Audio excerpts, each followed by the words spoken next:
9월 14일 목요일 새벽, 오늘 함께 보실 하나님의 말씀은 열왕기상 6장 1절부터 13절까지의 말씀입니다. 제가 봉독하겠습니다.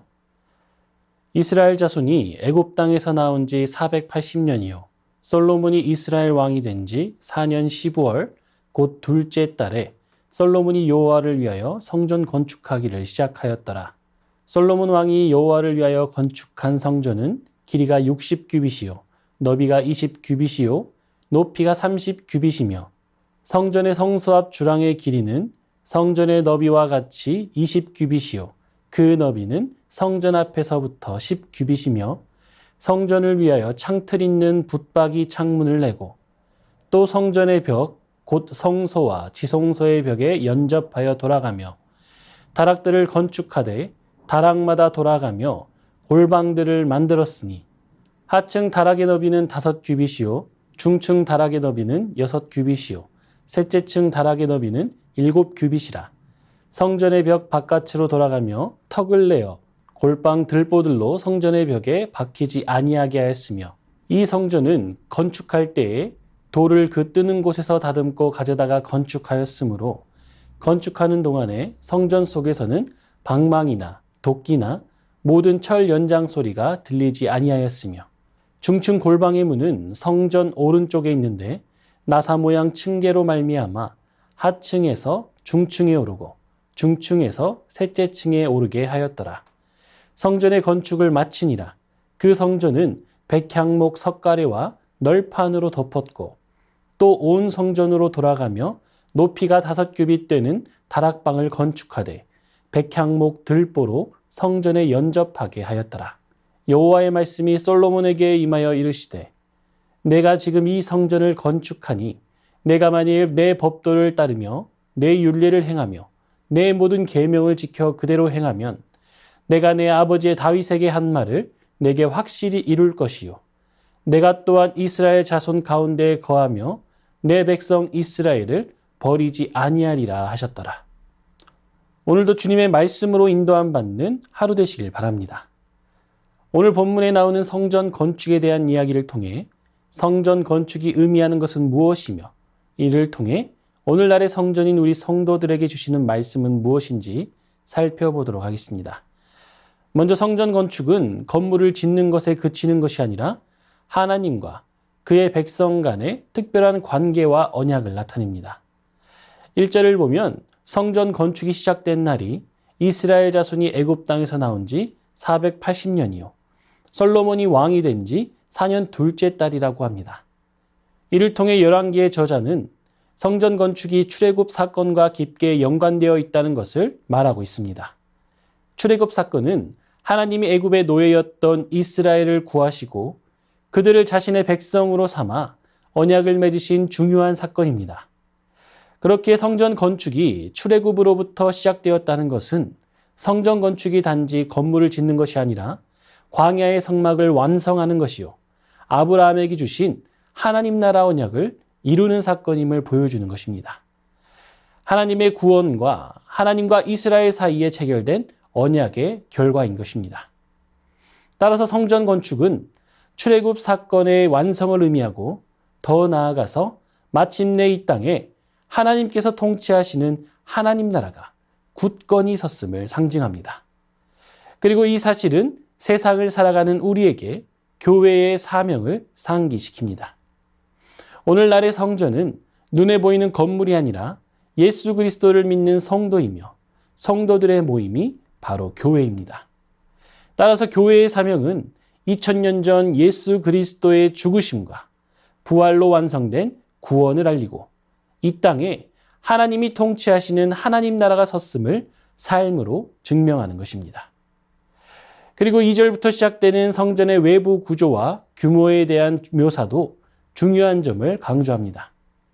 열왕기 저자는 성전의 전체적인 비율과 기본 형태, 그리고 성전의 창문과 성전을 둘러싼 낯선 구조와 또 골방에 대해 묘사를 합니다. 이러한 성전의 외부 구조와 규모를 보면 기존에 있던 성막에 비해 2배 정도 크기의 성전이 건축되었음을 알 수 있습니다. 그런데 이러한 성전의 규모는 솔로몬 왕의 성공과 성취를 생각했을 때 너무나도 작게 느껴집니다.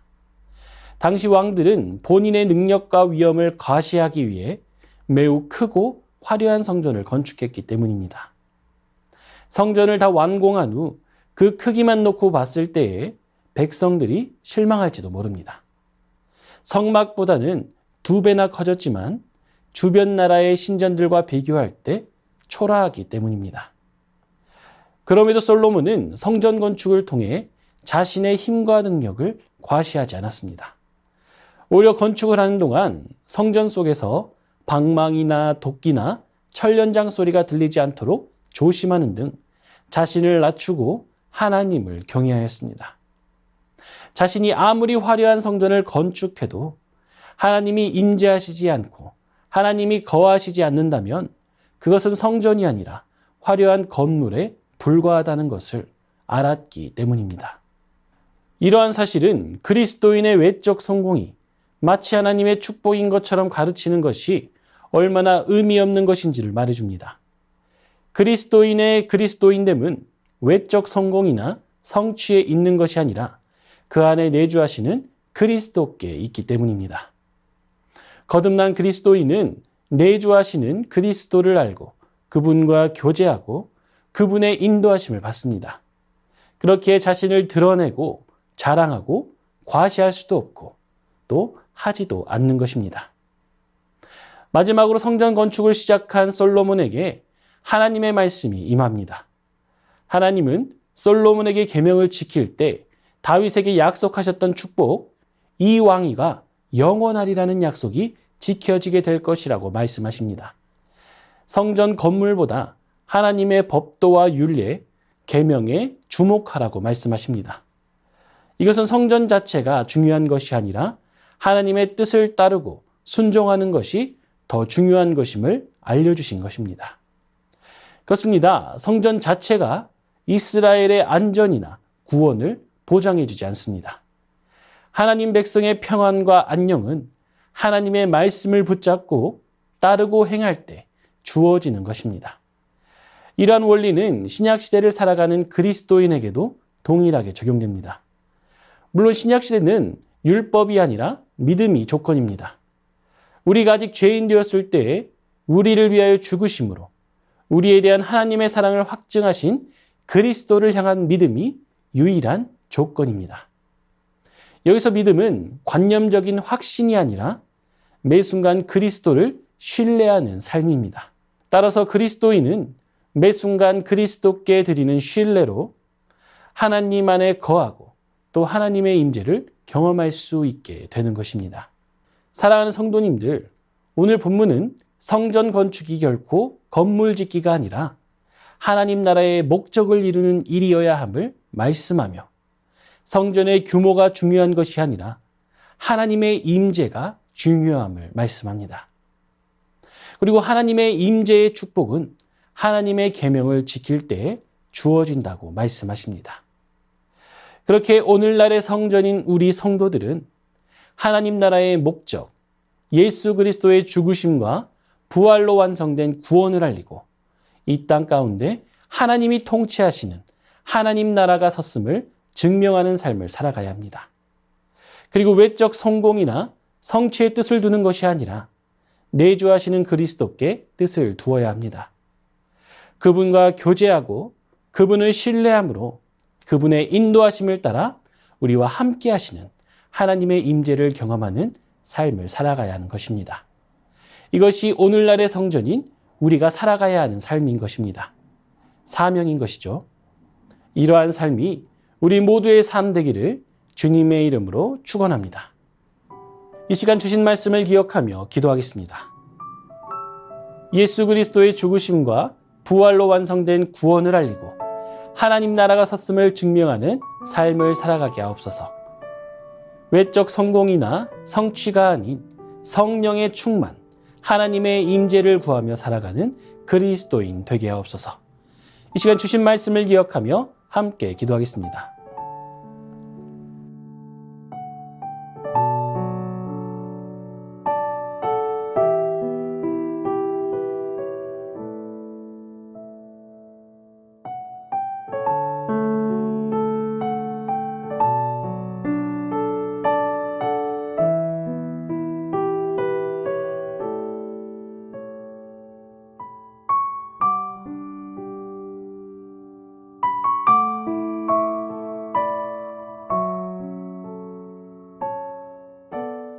이 시간 나라와 열방을 위해 기도하겠습니다. 정치인들이 잘못을 인정하기보다 핑계와 떠넘기기로 일관하는 태도를 버리고 겸손과 성실로 일해 국민들에게 신뢰와 존경을 받게 하옵소서. 육체적, 정신적으로 빈곤 가운데 있는 북한의 어린이들을 불쌍히 여겨주시고 북한 정권과 국제사회가 그들의 필요를 돌아보게 하옵소서. 지진과 홍수로 고통받고 있는 모로코와 리비아를 재난과 죽음의 위협으로부터 속히 건져주시고 구조와 구호의 손길 가운데 힘을 더하여 주옵소서. 이 시간 나라와 열방을 위해 함께 기도하겠습니다.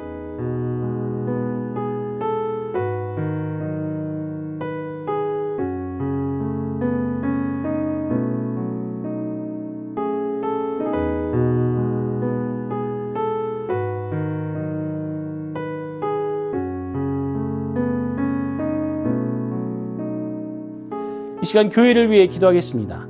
모든 성도들이 갈급한 마음으로 예배하게 하시고 세상 속에서 하나님께서 기뻐하시는 삶의 예배자로 살게 하옵소서. 진행되고 있는 새순학당과 다음 세대 교육 훈련들을 통해 배우고 알아가는 만큼 주님을 닮아가게 하옵소서. 담임 목사님 영육간에 강건하게 하시고 성령의 충만함으로 맡겨진 사역들 능히 감당하게 하옵소서. 이 시간 교회를 위해 함께 기도하겠습니다.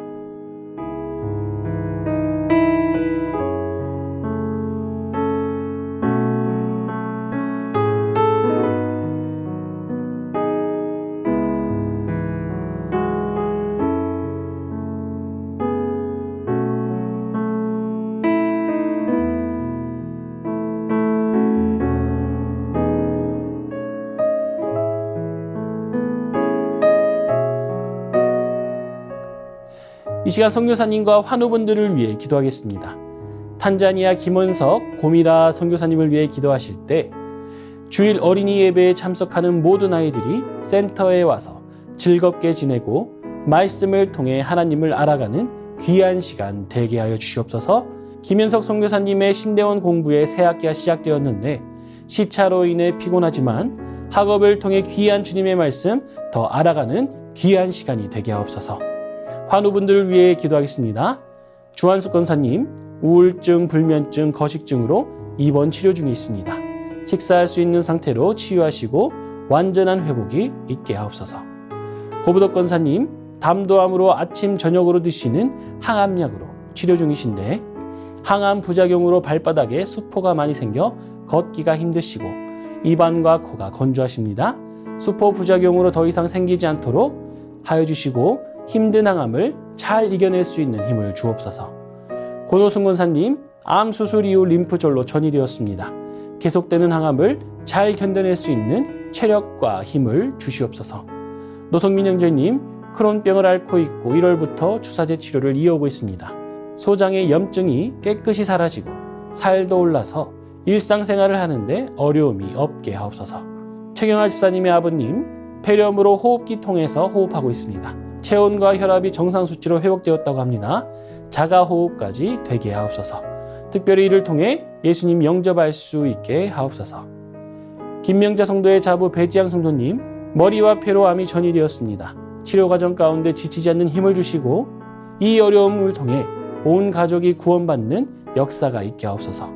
이외에도 차영미 권사님, 윤금덕 권사님, 김진옥 집사님의 어머님, 이기범 집사님, 강동엽 어린이, 이민남 권사님, 신혜남 권사님, 주명호 성도님, 추승민 형제님, 이춘실 집사님, 김인혜 집사님, 최혁기 성도님, 이길태 집사님, 김찬준 집사님, 정승균 권사님, 김복남 권사님, 김강순 권사님, 박문찬 집사님, 최혜랑 집사님의 아버님, 모든 환우분들의 몸과 마음을 회복시켜 주옵소서. 선교사님과 환우분들을 위해 기도한 후 개인 기도하겠습니다.